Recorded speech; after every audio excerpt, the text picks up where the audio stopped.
நான் வாலே தான் கொஞ்சம் ஷூட்டிங் ஸ்பாட்ல நான் அப்படிதான் இருப்பேன், ஜாலியா இருப்பேன், செம்ம ஃபன்னா இருக்கும். எப்படி உங்களை பத்தி நீங்களே சொல்லிக்கிறீங்க, பொண்ணோட கூச்சமே இல்லாத? எனக்கு எதுக்கு கூச்சம் என்னை பத்தி சொல்றது? சரி நீங்களே சொல்லுங்க. அதெல்லாம் இல்ல. இங்க என்ன விதத்துல வந்து நாங்க கண்ட்ரோல் ஆகும்னா, நானும் மனோ சார், கார்த்தியனா இவங்கெல்லாம் பேசிக்கும் போது அபி வந்துட்டா, இது அபி வராது சைலண்ட் ஆயிடும்.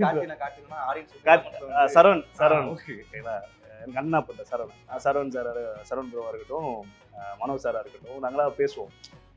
ஸோ நாங்களாம் கொஞ்சம் முத்தி போன கேஸுங்களா, நாங்களாம் பேசிட்டு இருக்கோம்ல திடீர்னு.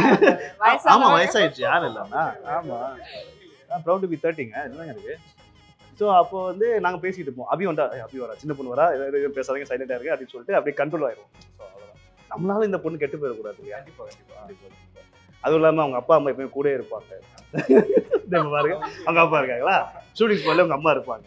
அதனால வந்து ஸோ விஷயம் என்னன்னா, அது பார்க்க ஹாப்பியாக தான் இருக்கும். ஒரு தடவை உங்கள் அம்மா ஷூட்டிங் ஸ்பாட்டுக்கு ஒரு தடவை வரல, நான் ஃபோன் பண்ணாமல் நான் கேட்டேன், ஏன் நீங்கள் வரல, எப்படி உங்கள் பொண்ணு தனியாக விட்டீங்க அப்படிங்கிற மாதிரி தான். சியா அவங்க அந்த மாதிரி கேர் பண்ணிக்கிறாங்களே, இண்டஸ்ட்ரி அந்த மாதிரி ஒரு சப்போர்ட்டிவான பேரண்ட்ஸ் கண்டிப்பாக. ஸோ அப்படிங்கும் போது அவங்க கரெக்டான பாதையில் அபியை கொண்டு போகும்போது அதை பார்க்க நல்லா தான் இருக்கும்.